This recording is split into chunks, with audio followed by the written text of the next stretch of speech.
une maladie de type pandémique parce que elle engage toute la planète. Mais c'est une maladie qu'il faut que nous comprenions. En réalité, il s'agit d'une grippe. Mais une grippe dont les symptômes et les conséquences sont d'une telle virulence qu'on accède très rapidement à la mort si on ne prend pas les mesures nécessaires pour contenir la maladie. Cette maladie a commencé en Asie, notamment en Chine.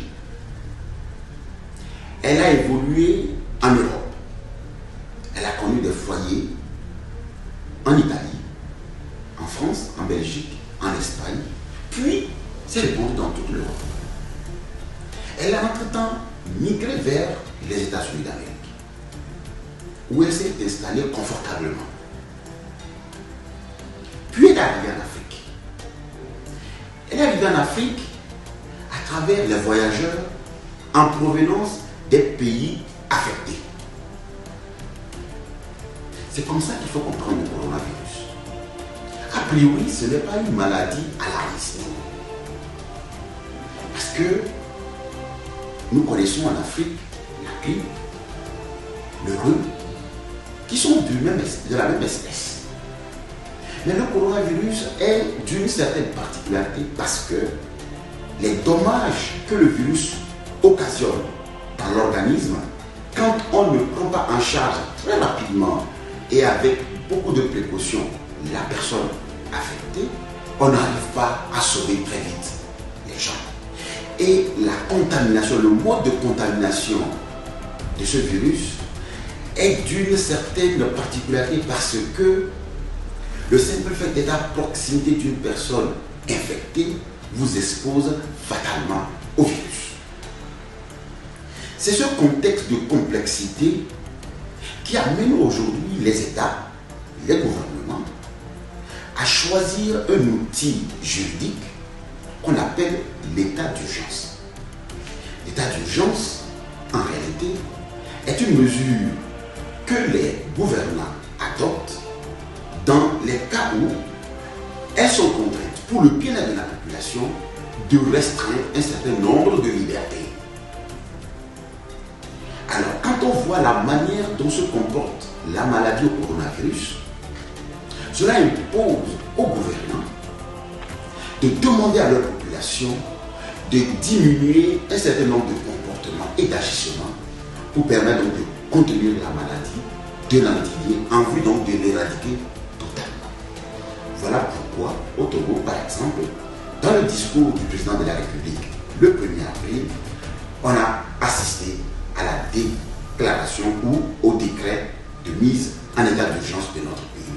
Cet état d'urgence concerne la diminution des déplacements inter-préfectures, la proposition pour les gens qui se déplacent dans le cadre du travail de le faire depuis leur domicile.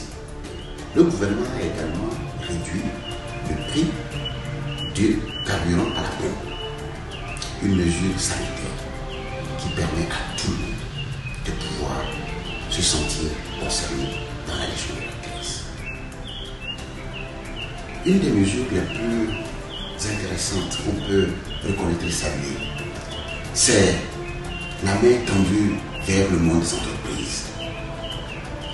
Des dispositions sont prises au niveau de l'Office togolais des recettes pour permettre, surtout aux petites et moyennes entreprises, d'avoir des facilités dans la gestion de la fiscalité. Les institutions financières aussi sont invitées à réfléchir, à proposer des mécanismes pour contenir le poids de remboursement des crédits, autant pour les entreprises que pour les personnes, pour les particuliers, afin donc que pendant la gestion de ces crises, les gens se retrouvent avec une psychologie. Ainsi, tous les citoyens, toutes les entreprises opérant au Togo pourront se sentir prises en compte par les mesures du gouvernement. Il est important quand même de rappeler que l'une des mesures phares qui chapeaute l'ensemble des mécanismes suscités est la mise en place du Fonds national de solidarité. Ce fonds permettra donc pour chaque acteur, pour chaque acte, de répondre favorablement à sa juste mesure, à sa juste valeur, les besoins sociaux auxquels nous tous devions faire face pendant la gestion de ces filets. Le gouvernement, dans la gestion de ces filets sociaux, accompagne les femmes bénéficiaires des crédits du Fonds national de la finance inclusive. Dans ce même sillage, les conducteurs de taxi-moto, qui sont une frange significative de notre secteur informel et qui absorbent une grande majorité des personnes diplômées sans emploi, ne sont pas laissés pour compte. Un programme spécial est mis en place pour leur venir en aide. Le coronavirus existe, mais ce n'est pas une fatalité. Nous pouvons venir à bout de cette maladie. Chers amis, mettez un masque toutes les fois que vous sortez de la maison. Lavez-vous régulièrement les mains ou utilisez un gel hydroalcoolique.